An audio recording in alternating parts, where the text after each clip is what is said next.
আমন্ত্রণ রাতের বাংলাদেশের শুরুতেই জানাবো শিরোনাম। আবরার হত্যা মামলায় হাইকোর্টেও বহাল থাকলো নিষিদ্ধ ছাত্রলীগের 25 জনের সাজা, রায়ে সন্তোষ, দ্রুত ফাঁসি কার্যকর চায় পরিবার। ভবিষ্যতে যাতে আর এই ধরনের ঘটনা না ঘটে সেটা আমরা সবার কাছে আবেদন জানাই। আমরা আসলে অপেক্ষায় আছি যে আজকে কবে হচ্ছে এদের রায় কার্যকর হবে। গুম খুনের দায়ে শেখ হাসিনা সহ অভিযুক্তদের বিচার নিশ্চিতের আহ্বান তারেক রহমানের। দেশে স্থিতিশীলতা ফেরাতে দ্রুত নির্বাচন দেওয়ার দাবি মির্জা ফখরুলের। যে পরিবারগুলো তাদের সদস্যদেরকে হারিয়েছে অথবা নির্যাতিত হয়েছে, আগামী দিনের যে নির্বাচিত সরকার থাকবে তাদেরকে অবশ্যই সেই অন্যায়ের বিচারগুলো করতে হবে। অবাধ, সুষ্ঠু ও গ্রহণযোগ্য নির্বাচন করতে চায় ইসি। অর্থসহ সব ধরনের সহযোগিতা করবে ইউরোপীয় ইউনিয়ন। প্রধান উপদেষ্টার সাথে চীনা রাষ্ট্রদূতের সাক্ষাৎ। আসন্ন সফরে নতুন উচ্চতায় পৌঁছাবে ঢাকা বেইজিং সম্পর্ক, বলল প্রেস উইং। হেলথ সার্ভিসের এক ধরনের যোগাযোগটা আরও বৃদ্ধি করে, যত ধরনের কোলাবোরেশন করা যায়। অলরেডি চায়না জানিয়েছে তারা বাংলাদেশে একটা জেনারেল হসপিটাল করে দিবে। 7 কলেজ নিয়ে নতুন বিশ্ববিদ্যালয়ের নাম ঢাকা সেন্ট্রাল ইউনিভার্সিটি। সিন্ডিকেটের সিদ্ধান্তের অপেক্ষায় চূড়ান্ত রূপরেখা। অন্তর্বর্তী সরকারকে গতানুগতিক ধারায় বাজেট থেকে বেরিয়ে আসার পরামর্শ সিপিডির। বাংলাদেশ ব্যাংকের লক্ষ্য অনুযায়ী মূল্যস্ফীতি কমানো কঠিন। এছাড়াও রাতের বাংলাদেশে থাকছে নর্থ মেসিডোনিয়ায় নাইট ক্লাবে ভয়াবহ আগুনে 59 জনের প্রাণহানি। আতশবাজির সরঞ্জাম থেকেই দুর্ঘটনা, বলছেন প্রত্যক্ষদর্শীরা।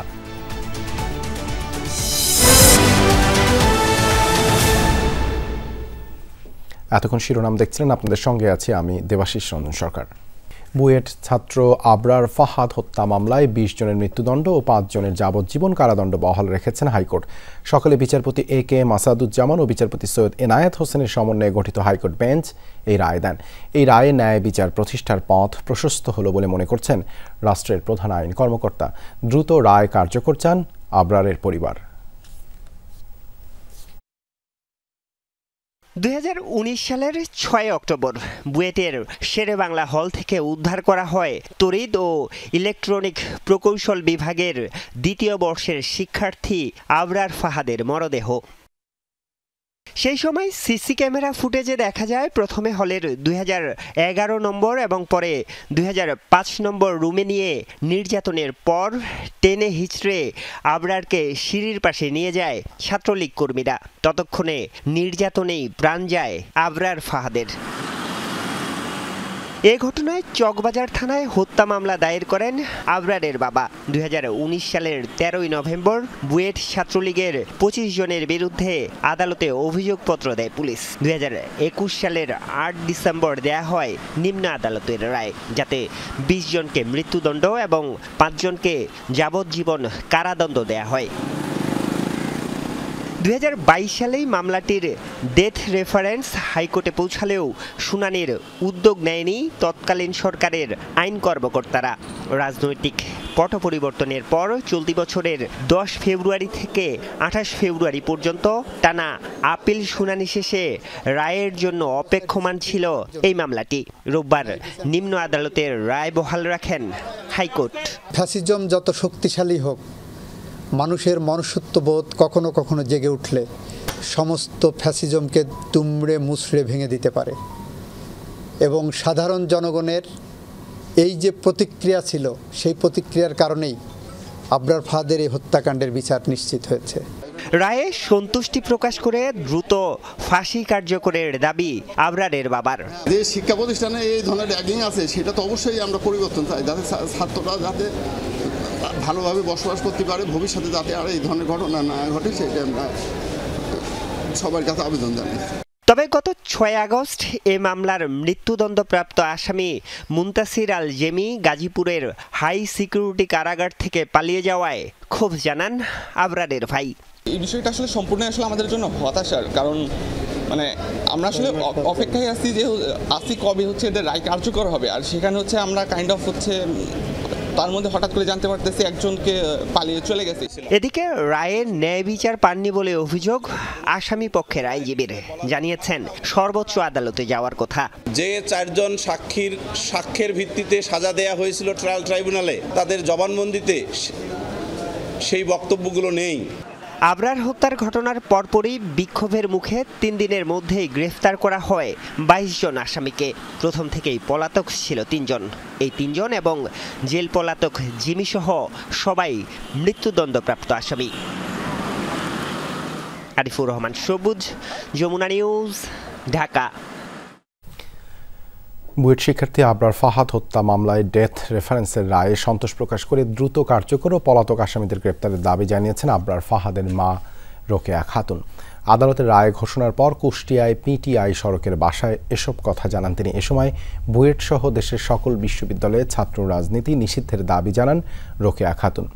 আবরারের ছবি, শিক্ষা প্রতিষ্ঠানের সার্টিফিকেট সহ ব্যবহৃত জিনিসপত্র হাতে নিয়ে আবেগ আপ্লুত হয়ে পড়েন তিনি। রায় ঘোষণার পর সন্তোষ প্রকাশ করেছেন তাদের স্বজনরাও। বর্তমান প্রশাসনে যারা আছেন তাদের কাছে আমাদের দাবি এটাই, পূর্বের 3 জন এবং যে 6 আগস্টের 5 আগস্টের পরে যে পালাইছে তাদেরকে যেন দ্রুত সময়ের মধ্যে তাদের জন্য গ্রেপ্তার করা হয়। তারা যেখানেই থাক সেখান থেকে তাদেরকে যেন আইনের আওতায় এনে তাদের প্রতি যে রায় আছে ওইটা যেন কার্যকারী করা হয়। আমরা আমাদের পরিবারের পক্ষ থেকে পুরা পরিবার সন্তুষ্ট রায়ে, কিন্তু আমরা চাই যে এই রায়টা যত দ্রুত সম্ভব কার্যকর করা হোক। আমরা চাই এই বিচার ফাঁসি, যতগুলো ফাঁসি হয়েছে, যতগুলোর যাবজ্জীবন কারাদণ্ড হয়েছে, এটা দ্রুত কার্যকর করা হোক। গুম খুনের দায়ে শেখ হাসিনা সহ অভিযুক্তদের বিচার না হলে আবারও অন্যায়ের সুযোগ তৈরি হবে, এমন মন্তব্য করে বিএনপির ভারপ্রাপ্ত চেয়ারম্যান তারেক রহমান বলেন, বিএনপি ক্ষমতায় গেলে সব অন্যায় জুলুমের বিচার নিশ্চিত করা হবে।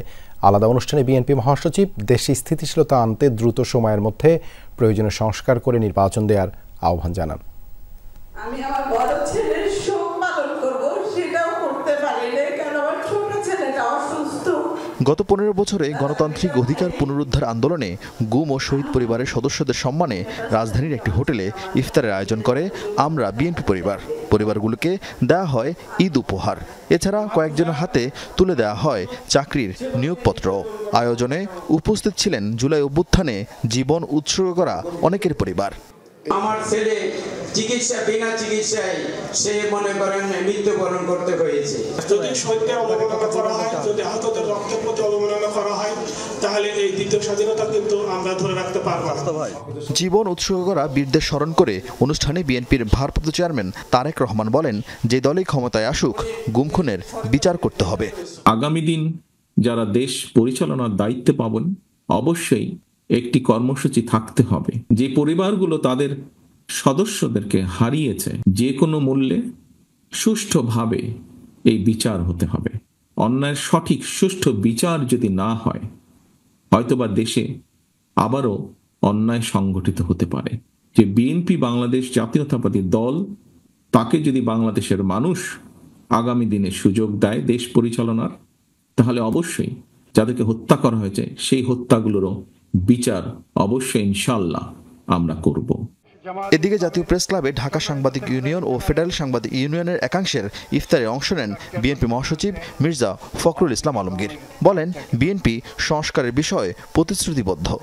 ফ্যাসিস্ট শক্তিরা আবার মাথা চালাতে উঠতে শুরু করেছে ইতিমধ্যে, এবং তারা শুধু নয়, একই সঙ্গে আপনার যারা জঙ্গি মনোভাব নিয়ে থাকেন, যারা উগ্র মনোভাব নিয়ে থাকেন, তারাও কিন্তু একই সঙ্গে এই সুযোগগুলো নেওয়ার চেষ্টা করছে।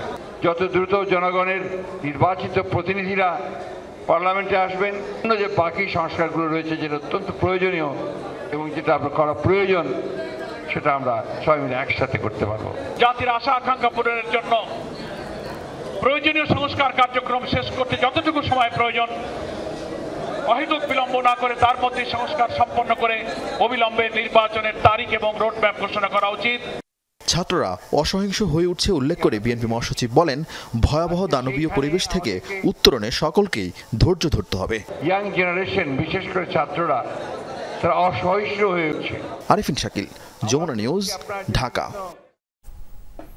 আগামী নির্বাচনে অর্থ সহায়তা সহ আন্তর্জাতিক মানের ভোট করতে সব ধরনের সহযোগিতা করতে চান ইউরোপীয় ইউনিয়ন। কী ধরনের সহায়তা প্রয়োজন নির্বাচন কমিশন সেটি সিইসির সাথে সাক্ষাতে জানতে চেয়েছে সংস্থাটি। প্রধান নির্বাচন কমিশনার বলেছেন, অবাধ, সুষ্ঠু ও গ্রহণযোগ্য নির্বাচন করতে চায় ইসি। প্রধান নির্বাচন কমিশনারের সাথে সাক্ষাৎ করেছেন ইউরোপীয় ইউনিয়নের রাষ্ট্রদূত মাইকেল মিলারের নেতৃত্বাধীন ৫ সদস্যের প্রতিনিধি দল। ত্রয়োদশ সংসদ নির্বাচন ঘিরে কমিশনের প্রস্তুতি এবং ইইউ কিভাবে সহায়তা করতে পারে সেই বিষয়ে আলোচনা করে প্রতিনিধি দলটি। প্রায় ঘণ্টাখানেক বৈঠক শেষে ব্রিফ করেন তারা। ইউরোপীয় ইউনিয়নের রাষ্ট্রদূত জানান, আন্তর্জাতিক মানে নির্বাচন করতে বাংলাদেশকে অর্থ সহায়তা করতেও প্রস্তুত তারা। Union will support the conduct of elections in this country. আন্তর্জাতিক মানের নির্বাচন করতে বাংলাদেশকে অর্থ, কারিগরি সহ সব ধরনের সহায়তা করতে চাই। শুধু নির্বাচন নয়, ইউরোপীয় ইউনিয়ন বাংলাদেশের সাথে সকল ক্ষেত্রে অংশীদারিত্ব আরও শক্তিশালী করতে চায়। আমরা এখানে অন্তর্বর্তীকালীন সরকারের সংস্কার প্রচেষ্টা ও নির্বাচন কমিশনের কার্যক্রমকে সমর্থন করি।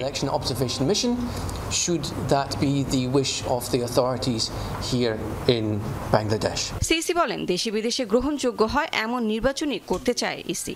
আমাদের যে ইলেকশন এজেন্ট যারা থাকে তাদের একটা ট্রেনিং এর একটা ব্যবস্থা করার জন্য, এটা তো আমাদের আওতার বাইরে, আমরা আমাদের লোকগুলোকে ট্রেনিং দিতে পারি। অতীতটা বলে যান, আপনারা বর্তমান নিয়ে থাকেন, আমরা ইনশাল্লাহ সবাই যাতে সঠিক দায়িত্বটা সঠিকভাবে পালন করতে পারে সেই এনভায়রনমেন্টটা আমরা ইনশাল্লাহ ক্রিয়েট করে দেবো।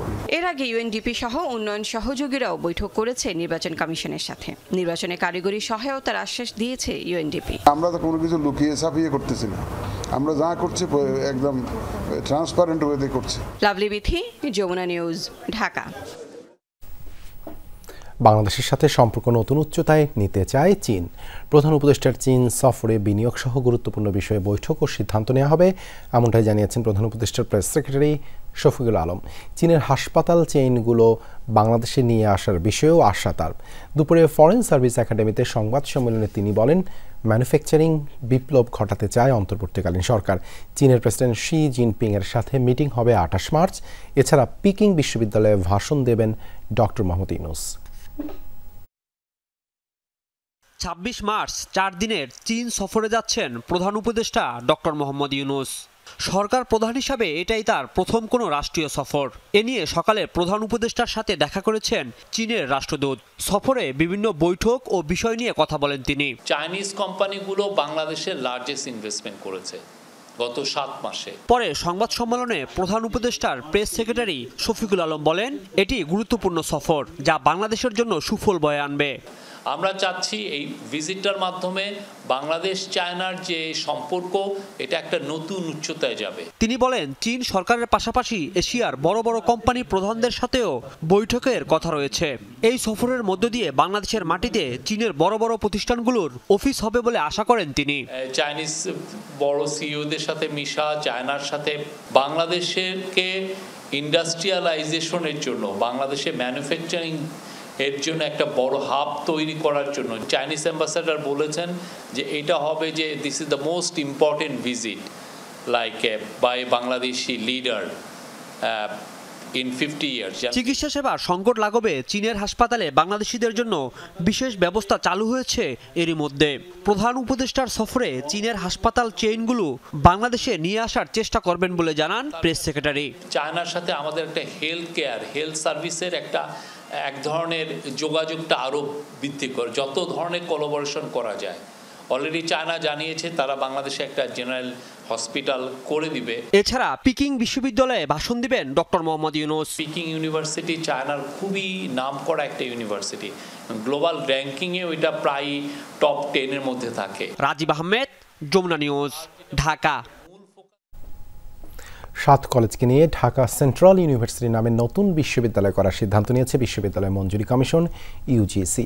প্রধান উপদেষ্টার উপপ্রেস সচিব আজাদ মজুমদার জানিয়েছেন, বিশ্ববিদ্যালয়ের রূপরেখা প্রায় চূড়ান্ত, তবে সরকারের এই সিদ্ধান্ত প্রত্যাখ্যান করেছে তিতুমির কলেজের শিক্ষার্থীরা। 2017 সালে রাজধানীর 7 কলেজকে ঢাকা বিশ্ববিদ্যালয়ের অধিভুক্ত করার পর থেকেই জটিলতা দেখা যায়। যথাসময়ে পরীক্ষা নেওয়া, ফল প্রকাশ সহ নানা কারণে প্রায় অসন্তোষ দেখা যেত কলেজগুলোর শিক্ষার্থীদের মাঝে। 5 আগস্ট সরকার পরিবর্তনের পর 8 বছরের পুঞ্জীভূত ক্ষোভ রূপ নেয় আন্দোলনে। 7 কলেজের শিক্ষার্থীদের আন্দোলনের পরিপ্রেক্ষিতে জানুয়ারিতে এই 7 কলেজকে আবারও ঢাকা বিশ্ববিদ্যালয় থেকে আলাদা করা হয়। এরপর এই 7টি বড় কলেজের জন্য পৃথক বিশ্ববিদ্যালয় করার উদ্যোগ নেয় সরকার। এজন্য বিশ্ববিদ্যালয় মঞ্জুরি কমিশনের চেয়ারম্যান অধ্যাপক SM A ফয়েজের নেতৃত্বে কমিটি করে শিক্ষা মন্ত্রণালয়। এরই ধারাবাহিকতায় রোববার ইউজিসি ভবনে 7 কলেজের শিক্ষার্থী ও শিক্ষক প্রতিনিধিদের সঙ্গে বৈঠকে বসেন বিশ্ববিদ্যালয় মঞ্জুরি কমিশন। বৈঠকে সিদ্ধান্ত হয় 7 কলেজ নিয়ে স্বতন্ত্র একটি বিশ্ববিদ্যালয়ের, যার নাম হবে ঢাকা সেন্ট্রাল ইউনিভার্সিটি। পরে ফরেন সার্ভিস একাডেমিতে এ বিষয়ে ব্রিফ করেন প্রধান উপদেষ্টার প্রেস সচিব। ছাত্র প্রতিনিধি তাদের সাথে আলোচনা করে 7টা কলেজ নিয়ে সরকারের পক্ষ থেকে একটা ঘোষণা দেওয়া হয়েছিল যে 7টা কলেজকে একটা বিশ্ববিদ্যালয়ের অধীনে নিয়ে আসা হবে। সে বিশ্ববিদ্যালয়ের একটা নাম প্রস্তাব করা হয়েছে, যেখানে বিভিন্ন কলেজের 7টা কলেজেরই ছাত্র প্রতিনিধিরা সম্মতি দিয়েছেন। এই বিশ্ববিদ্যালয়টার নাম হবে, প্রস্তাবিত নাম ঢাকা সেন্ট্রাল ইউনিভার্সিটি। নতুন বিশ্ববিদ্যালয়ের দায়িত্ব নেবেন 7 কলেজের যে কোনো একজন অধ্যক্ষ। সেটি চূড়ান্তকরণের প্রক্রিয়া চলছে বলেও জানান তিনি। এই বিশ্ববিদ্যালয়টা পরিচালনার জন্য একজন অন্তর্বর্তীকালীন প্রশাসক থাকবেন। এই অন্তর্বর্তীকালীন প্রশাসক হবেন এই 7টা যে কলেজ, সেই কলেজেরই প্রিন্সিপালদের কোনো একজন। এবং ইতিমধ্যে বিশ্ববিদ্যালয় মঞ্জুরি কমিশন এই 7 জন প্রিন্সিপালেরই সাক্ষাৎকার নিয়েছেন এবং তাদের মধ্যে থেকে একজনকে মনোনীত করবেন বিশ্ববিদ্যালয়ের অন্তর্বর্তীকালীন প্রশাসক হিসেবে। এদিকে এক বিবৃতিতে 7 কলেজ নিয়ে নতুন বিশ্ববিদ্যালয় করার সিদ্ধান্তকে প্রত্যাখ্যান করার কথা জানায় সরকারি তিতুমির কলেজের শিক্ষার্থীরা। ফয়সাল মাহমুদ, যমুনা নিউজ, ঢাকা। 4 দিনের সফরে বাংলাদেশ সফর শেষে ঢাকা ছাড়লেন জাতিসংঘ মহাসচিব অ্যান্তনিও গুতেরেস। সকাল 9:55 শাহজালাল আন্তর্জাতিক বিমানবন্দর ছেড়ে যায় তাকে বহনকারী বিমান। পরিবেশ উপদেষ্টা সৈয়দা রিজওয়ানা হাসান ও প্রধান উপদেষ্টার উচ্চ প্রতিনিধি খলিলুর রহমান বিমানবন্দরে গুতেরেসকে বিদায় জানান। এর আগে জাতিসংঘ মহাসচিব প্রধান উপদেষ্টার সঙ্গে ফোনে কথা বলেন এবং বিদায়ী শুভেচ্ছা বিনিময় করেন। এই সফরে ডক্টর ইউনূস এবং অন্যান্য উচ্চপদস্থ কর্মকর্তার সঙ্গে বৈঠক করেন জাতিসংঘ মহাসচিব, রোহিঙ্গা ক্যাম্প পরিদর্শন করেন এবং প্রায় 10 লাখ রোহিঙ্গার সঙ্গে ইফতারে অংশ নেন। এছাড়াও জাতীয় ঐক্যমত্য কমিশনের সদস্য, রাজনৈতিক নেতা, বাংলাদেশের যুব সমাজ ও সুশীল সমাজের প্রতিনিধিদের সঙ্গে আলোচনায় অংশ নেন। জাতিসংঘ মহাসচিবের সামনে 1 বছরের মধ্যে রোহিঙ্গা প্রত্যাবাসনের যে কথা বলেছেন প্রধান উপদেষ্টা, তাকে ইতিবাচক হিসেবে দেখতে চান বিশ্লেষকরা। তবে ভূ রাজনীতির নানা ইস্যুকে প্রত্যাবাসন শুরুর জন্য বড় চ্যালেঞ্জ হিসেবে দেখছেন তারা। বলছেন রোহিঙ্গাদের ভরণ পোষণের খরচ কমে যাওয়ায় এই সময়ে মহাসচিবের সফর থেকে মিলতে পারে সমাধানের পথও।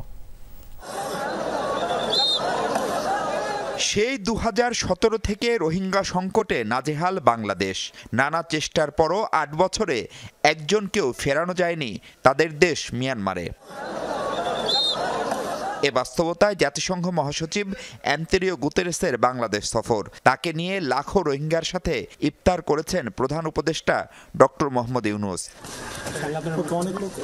সে সময়ই আগামী রোজা ও ঈদ ক্যাম্পের এসব রোহিঙ্গারা মাতৃভূমিতে করতে পারবেন বলে আশাবাদ জানান প্রফেসর ইউনূস।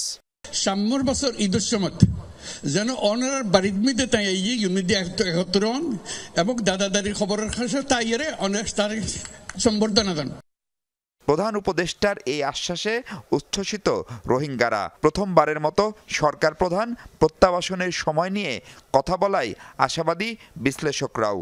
আশাবাদী অবশ্যই হওয়ার মতো আছে। এইরকম কথা তো আমরা বিগত 2017 থেকে এই পর্যন্ত শুনিনি।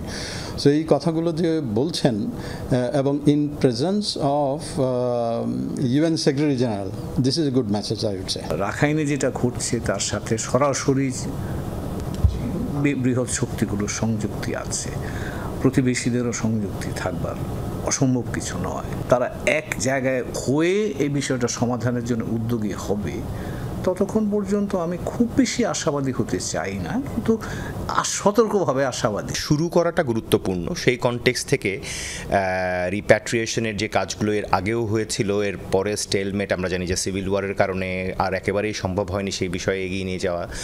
তো সেই জায়গাটা পুনরায় শুরু করার একটা অবস্থা তৈরি হওয়াটা আমার মনে হয় নেক্সট 1 বছরে খুব ভালোভাবেই সম্ভব। রোহিঙ্গা সংকটে মরার ওপর খানার ঘা হিসেবে যুক্ত হয়েছে আন্তর্জাতিক বরাদ্দ কমে যাওয়া। বিশেষ করে খাওয়ার খরচ অর্ধেক হয়ে গেলে তা কিভাবে সামলাবে বাংলাদেশ? জাতিসংঘ প্রধানের সফরে তার কি কোনো সমাধান হলো? যেহেতু এটা একটা বড় মানবিক সমস্যা, সহযোগিতাটা আসতে পারে, এই সম্ভাবনাটা আছে, আমি সেটা উড়িয়ে দেব না। এবং এখানে জাতিসংঘের মহাসচিব যদি উদ্যোগটা নেন তাহলে সেই সমস্যাটা বা সেই যোগানটা সহজতর হবে, এবং তিনি সেই কথা ইঙ্গিত করেছে। ট্রাম্প কতটুকু ছাড় দিবেন, ওরাই হলো main contributor to this humanitarian aspect. So আমার মনে হয় যে কিছু একটা আমরা আশা করতে পারি যে 12.6 থেকে খুব বেশি যে কমবে তা না, অথবা একটা মাঝামাঝি কিছু একটা আসবে। ভূ রাজনীতির নানা সমীকরণে রোহিঙ্গা সংকট যেন বিশ্ব কূটনীতির ফোকাস থেকে না হারায়, সেদিকে বাড়তি নজর দেওয়ার তাগিদ দিচ্ছেন বিশ্লেষকরা। মাহফুজ মিশু, যমুনা নিউজ, ঢাকা। রাজনীতিতে ভিন্ন মত থাকবে, তবে দেশের কিছু বিষয়ে যেন রাজনৈতিক দলগুলোর মধ্যে মতবিরোধ না রাখার আহ্বান জানিয়েছেন জামায়াত ইসলামীর আমির ডক্টর শফিকুর রহমান। ভিন্ন মত গণতন্ত্রের সৌন্দর্য, এই সৌন্দর্য ধারণ করে দেশকে এগিয়ে নেওয়ার আহ্বান জানান তিনি। বিকেলে রাজধানী ইঞ্জিনিয়ার্স ইনস্টিটিউশন মিলনায়তনে the forum of engineers and architects বাংলাদেশে আয়োজিত ইফতার মাহফিলে এসব কথা বলেন। এ সময় জামায়াতের আমির বলেন, আজ হাইকোর্টে বুয়েটের মেধাবী শিক্ষার্থী আবরার ফাহাদ হত্যাকাণ্ডের ডেথ রেফারেন্সের প্রত্যাশিত রায় হয়েছে। এই হত্যাকাণ্ডের রায় দ্রুত কার্যকর করার আহ্বান জানান। এই রায়ের মধ্যে দিয়ে আবরারের পরিবারের সদস্যরা কিছুটা শান্তি পাবেন। ডক্টর শফিকুর রহমান বলেন, দেশের সব ক্ষেত্রে ন্যায় বিচার প্রতিষ্ঠা হবে। রাজনীতিতে ভিন্ন মত থাকা এটা সৌন্দর্য, মত পার্থক্য সমস্যা নাই, কিন্তু মত পার্থক্য যেন মত বিরোধে রূপান্তরিত না হয়। আমরা এখন মত পার্থক্য করি না, এখন আমরা মতবিরোধ করি, এই জায়গায় আমাদের আপত্তি। জাতীয় স্বার্থের জায়গাগুলোতে মত পার্থক্য পর্যন্ত আমরা দেখতে রাজি না, এই জায়গাতে আমরা সবাই এক হয়ে যাওয়া উচিত। নরসিংদীতে জব্দকৃত মাদকদ্রব্য আদালতের মালখানায় জমা না দিয়ে বিক্রি করে দেওয়ার অভিযোগে অভিযুক্ত 2 পুলিশ কর্মকর্তাকে ঢাকা রেঞ্জ অফিসে সংযুক্ত করা হয়েছে। প্রশাসনিক কারণ দেখিয়ে তাদের দায়িত্ব থেকে সরানো হয়েছে। গঠন করা হয়েছে তদন্ত কমিটি। সম্প্রতি কোর্ট ইন্সপেক্টরের যোগ সাজসে জব্দকৃত 96 কেজি গাঁজা বিক্রি করে দেওয়ার অভিযোগ ওঠে ডিবির ওসির বিরুদ্ধে। এই নিয়ে শুরু হয় তোলপাড়। নরসিংদীর শিবপুর উপজেলার সৃষ্টিঘর এলাকায় একটি লটকন বাগান থেকে গত 4 ফেব্রুয়ারি পরিত্যক্ত অবস্থায় 96 কেজি গাঁজা উদ্ধার করে ডিবি পুলিশ। জব্দকৃত মাদকের মূল্য দেখানো হয় 19,20,000 টাকা। আইন অনুযায়ী জব্দকৃত মাদক আদালতের মাধ্যমে মালখানায় জমা দিতে হয়, পরবর্তীতে তা ধ্বংস করা হয়। কিন্তু অভিযোগ ওঠে ডিবির OC Kamruzzaman court inspector Khandakar Zakir হোসেনকে ম্যানেজ করে জব্দকৃত ওই মাদক বিক্রি করে দেন। মাদক জমা না পেয়ে বিষয়টি ডিবি কর্মকর্তা কামরুজ্জামানের কাছে জানতে চান মালখানার দায়িত্বপ্রাপ্ত কর্মকর্তা শামিনুর রহমান। তার অভিযোগ, বিষয়টি এড়িয়ে যেতে তাকে ঘুষ দেওয়ার চেষ্টা করেন কামরুজ্জামান। এ ঘটনা পুলিশ সুপারকে লিখিতভাবেও জানান শামিনুর। মালটা ডিবি ধরছে, ডিবি ধরার পরে আমাদের কাছে বুঝিয়ে দেওয়ার কথা, কিন্তু আমরা আসলে মালটা বুঝিয়ে পাই না। খামের ভিতরে কি থাকে, হয়তো টাকা পয়সা থাকতে পারে। আমি যাতে আর এটা কাউকে কোনো কিছু না হয় বা সার্ভেন্টে না যায়। অভিযুক্ত 2 পুলিশ কর্মকর্তাকে এরই মধ্যে ঢাকা রেঞ্জ অফিসে সংযুক্ত করা হয়েছে। প্রশাসনিক কারণ দেখিয়ে তাদের দায়িত্ব থেকে সরানো হয়েছে, যদিও অভিযোগ অস্বীকার করেছেন পুলিশ কর্মকর্তা কামরুজ্জামান। এটা অন্যত্র বিক্রি করেছে, এই সব তথ্যটি সম্পূর্ণ মিথ্যা, ভিত্তিহীন। যেহেতু আদালত সেখানে নথিপত্র আছে, কাগজ আছে, আমি আপনাদের বললে আপনাদের কাগজ উপস্থাপন করব। নথি আছে যে সে কোর্টে সাবমিট করছে, কোর্ট এটা ধ্বংস করছে। এ ঘটনায় তদন্ত কমিটি করা হয়েছে বলে জানিয়েছেন পুলিশ সুপার। রিপোর্ট প্রাপ্তির পরে কার কতটুকু দায় আছে, ঘটনার সত্যতা কতটুকু, দায় দায়িত্ব নিরূপণ করব। যদি সত্য হয় তাহলে সত্য, আর যদি মিথ্যা হয় তাহলে তো মিথ্যা। তো সেই ক্ষেত্রে আমরা পরবর্তী ব্যবস্থা গ্রহণ করতে পারবো। তদন্ত কমিটিকে 3 কার্যদিবসের মধ্যে প্রতিবেদন জমা দিতে বলা হয়েছে। জাহিদ হাসান, যমুনা নিউজ। ২৬ মার্চ মহান স্বাধীনতা দিবসে এবছর কুচকাওয়াজ অনুষ্ঠিত হবে না বলে যে খবর প্রকাশিত হয়েছে তা সত্য নয়, একথা জানিয়েছেন প্রধান উপদেষ্টার প্রেস সচিব শফিকুল আলম। রাতে সামাজিক যোগাযোগ মাধ্যমে এ তথ্য জানান তিনি। বলেন, জাতীয় স্টেডিয়ামের সংস্কার কাজ চলমান থাকায় গত কয়েক বছরের ন্যায় এবছরও ঢাকায় কুচকাওয়াজ আয়োজন সম্ভব হচ্ছে না। তবে দেশের বাকি 63 জেলায় যথাযোগ্য মর্যাদার সাথে কুচকাওয়াজ আয়োজন ও বীর মুক্তিযোদ্ধাদের সংবর্ধনা দেওয়ার সিদ্ধান্ত নিয়েছে অন্তর্বর্তী সরকার। এ বিষয়ে প্রয়োজনীয় পদক্ষেপ গ্রহণ করতে সকল জেলা প্রশাসককে নির্দেশনা দেওয়া হয়েছে। এর আগে স্বাধীনতা দিবসের কুচকাওয়াজ হবে না বলে জানিয়েছিলেন স্বরাষ্ট্র মন্ত্রণালয়ের সিনিয়র সচিব নাসিমুল গনি। সচিবালয়ে মহান স্বাধীনতা দিবস ও আসন্ন ঈদে আইন শৃঙ্খলা পরিস্থিতি নিয়ে সভা শেষে এ কথা বলেন তিনি। বাজেটের গতানুগতিক ধারণা থেকে বেরিয়ে আসার সুযোগ এসেছে, যেখানে রাজস্ব ব্যবস্থাপনা ও আহরণ নিয়ে আলাদা উদ্যোগ থাকবে। নতুন বা মেগা অবকাঠামোর চেয়ে সুষম উন্নয়নে বাড়তি গুরুত্ব দেওয়া হবে, কমে আসবে ঘাটতি। নতুন সরকারকে এই সুযোগ নেয়ার আহ্বান জানিয়েছেন সিপিডি। গবেষকরা বলছেন, অর্থনীতির চ্যালেঞ্জ সামলে সহসাই মূল্যস্ফীতি কমানো বেশ কঠিন। 17 বছর পর আবারও জাতীয় বাজেট ঘোষণা হতে যাচ্ছে সংসদের বাইরে। আকার হতে পারে কম বেশি ৭.৫ লাখ কোটি টাকা, যার মূল অংশ টেলিভিশনের পর্দায় উপস্থাপন করবেন অর্থ উপদেষ্টা। পরে তা অনুমোদন হবে রাষ্ট্রপতির অধ্যাদেশের মাধ্যমে। বলা হচ্ছে 2025-26 অর্থ বছরের বাজেটে বড় চ্যালেঞ্জ হবে মূল্যস্ফীতি। Centre for policy dialogue CPD বলছে কাজটা সহজ না। রোববার নতুন বাজেটে নিজেদের পরামর্শ উপস্থাপন করে সংস্থাটি। নির্বাহী পরিচালক ডক্টর ফাহমিদা খাতুন বলেন, শহরের চেয়ে গ্রামে জিনিসপত্রের দাম বেশি, অনেকে সঞ্চয় ভেঙে খাচ্ছে, তাই আগামীতে করমুক্ত আয়সীমা 4 লাখ টাকা করা উচিত। নিম্নমুখী যে আমরা দেখছি মূল্যস্ফীতির ধারা, সেটাও যদি আমরা বিবেচনায় রাখি, সবকিছু মিলে বাংলাদেশ ব্যাংক যে 2025 সালের জুনের মধ্যে মূল্যস্ফীতি 7 থেকে 8% কমিয়ে আনবে বলে হচ্ছে, এটা কিন্তু বাস্তবে অর্জিত নাও হতে পারে। গবেষকরা বলেন, অযথা প্রকল্প নেওয়ার প্রবণতা বন্ধ করতে হবে, দুষ্টচক্র থেকে বের করে আনতে হবে বিদ্যুৎ ও জ্বালানি খাতকে। একই সাথে কমাতে হবে এসব খাতে প্রয়োজনীয় যন্ত্রাংশের আমদানি শুল্ক। 2026 অর্থ বছরের বাজেট সম্ভবত বর্তমান অন্তর্বর্তীকালীন সরকারের জন্য প্রথম এবং একমাত্র বাজেট হবে, এবং স্বল্পমেয়াদী সংশোধনমূলক কিছু পদক্ষেপ নেওয়া দরকার, কিন্তু তার পাশাপাশি মধ্যমেয়াদী সংস্কারের ভিত্তি গড়ে তুলতে হবে, এবং যেটা কিনা পরবর্তীতে সরকার এসে এগুলো এই সংস্কারের ভিত্তিটাকে ধরে আগাতে পারে। বিশ্ব রাজনীতিতে মেরু পরিবর্তনের আভাস। পরাশক্তিদের মাঝে ট্যারিফ যুদ্ধ চলছে সমানতালে। সাংবাদিকদের প্রশ্ন ছিল, এতে কি বাংলাদেশ প্রভাবিত হবে? চায়না যে এক্সপোর্টটা করে রেডিমেড গার্মেন্টসে, যেটার উপরে এখন 35%-এর মতো ট্যারিফ বসানো হয়েছে, এটা মূলত হলো রেডিমেড গার্মেন্টসের ম্যানমেড ফাইবার, যেটা নন কটন, আর আমাদের মোটামুটিভাবে পুরোটাই হলো কটন বেসড। সো চায়নার উপরে যেটা নাকি করে, ওই মার্কেটে কিন্তু আমরা কম্পিট করছি না। 2025-26 অর্থ বছরের বাজেট উপস্থাপন করা হবে জুনের প্রথম সপ্তাহে। তৌহিদ হোসেন, যমুনা নিউজ, ঢাকা। মেঘনা পেট্রোলিয়াম শ্রমিক ইউনিয়নের সাধারণ সম্পাদক মোহাম্মদ হামিদুর রহমানকে আটক করেছে পুলিশ। দুপুরে চট্টগ্রামের আগ্রাবাদে অবস্থিত মেঘনার প্রধান কার্যালয় থেকে তাকে আটকের পর ডবল মুরিং থানা পুলিশের হাতে তুলে দেয় বৈষম্য বিরোধী ছাত্র আন্দোলনের নেতাকর্মীরা। থানার ভারপ্রাপ্ত কর্মকর্তা জানান, সিবিএ নেতা হামিদুর ছাত্র জনতার উপর হামলার ঘটনায় পাঁচলাইশ থানায় দায়ের করা একটি মামলার আসামি। সেটিতে জামিনে থাকায় অন্য কোনো মামলা আছে কিনা যাচাই করা হচ্ছে বলেও জানান ডবল মুরিং থানার ওসি।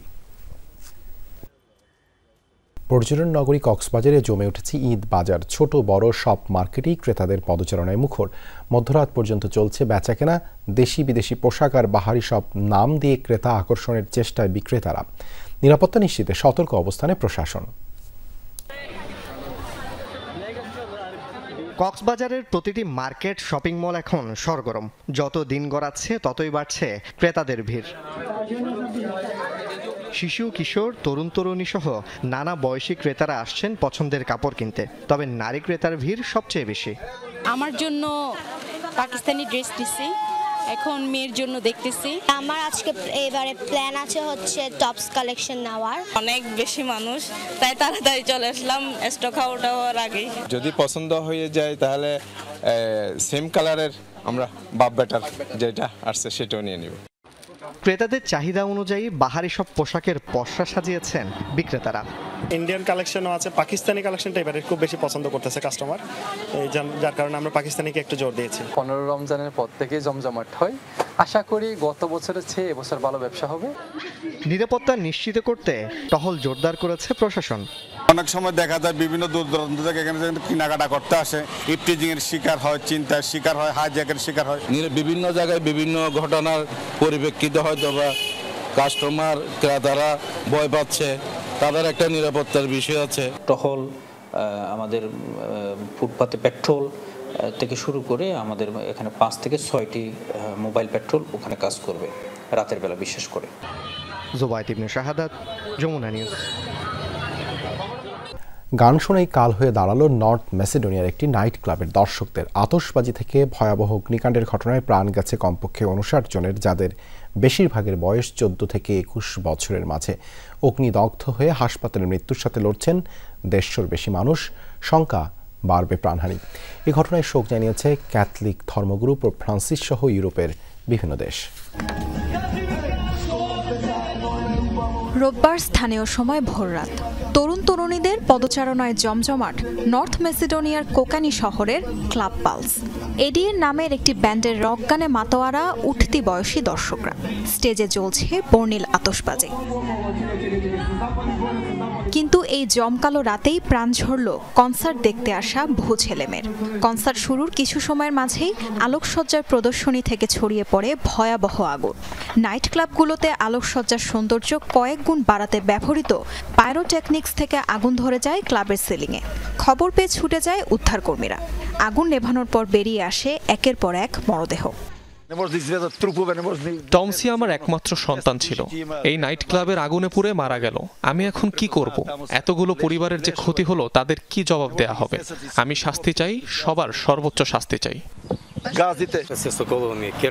আমার মেয়েও নাইট ক্লাবে ছিল, শরীরের বিভিন্ন অংশ পুড়ে গেছে, অনেক কালো ধোঁয়া ফুসফুসে চলে গেছে। সৃষ্টিকর্তার কাছে এজন্য কৃতজ্ঞতা জানাই যে আমার মেয়ে বেঁচে আছে, কিন্তু আমার মতো সৌভাগ্য বহু বাবা মার হয়নি, অনেকগুলো বাচ্চা মারা গেছে। ক্লাব হওয়ার আগে ভবনটি আগে একটি কারখানার গুদাম ঘর ছিল, পরে নামমাত্র সংস্কার করে বানানো হয় নাইট ক্লাব। দাহ্য পদার্থে তৈরি সিলিং আগুনকে আরও ভয়ঙ্করভাবে ছড়িয়ে দিয়েছে চারপাশে। এরই মধ্যে ক্লাবের মালিক সহ আটক করা হয়েছে কয়েকজনকে। নর্থ মেসিডোনিয়ার নাগরিকদের বলতে চাই, আপনারা নিশ্চিন্ত থাকুন। কেন এই মর্মান্তিক ঘটনা ঘটেছে এর কারণ খুঁজে বের করা হবেই। যারাই এর সাথে জড়িত তাদের সর্বোচ্চ শাস্তি দেয়া হবে।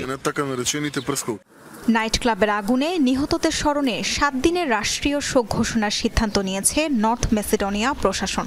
পাশাপাশি এমন সকল নাইট ক্লাব এবং রেস্টুরেন্টের অগ্নি নির্বাপন ব্যবস্থা পর্যবেক্ষণেরও ঘোষণা দিয়েছে তারা। তাজরিয়ান সোভান, যমুনা নিউজ। আবারও বোমা হামলায় কাঁপল পাকিস্তান। রোববার বেলুচিস্তানের নস্কি জেলার আধা সামরিক বাহিনীর একটি গাড়ি বহরে আত্মঘাতী বোমা হামলা চালায় বিচ্ছিন্নতাবাদীরা। এ ঘটনায় প্রাণ হারিয়েছেন 3 সেনাসহ 2 পাকিস্তানি নাগরিক। হামলার দায় স্বীকার করেছে বিচ্ছিন্নতাবাদী গোষ্ঠী বালুচ লিবারেশন আর্মি BLA। জানা গেছে বিস্ফোরক ভর্তি একটি যান আধা সামরিক বাহিনীর গাড়ি বহরের উপর চালিয়ে দেয় BLA সদস্যরা। বিকট বিস্ফোরণে কেঁপে ওঠে পুরো এলাকা। ঘটনাস্থলে প্রাণ হারান অনেকে। আত্মঘাতী এই হামলায় আহত হয়েছেন আরও 30 জন। কয়েকদিন আগে বেলুচিস্তানে একটি যাত্রীবাহী ট্রেন ছিনতাই করে প্রায় 400 আরোহীকে জিম্মি নেয় বিচ্ছিন্নতাবাদী গোষ্ঠীটি।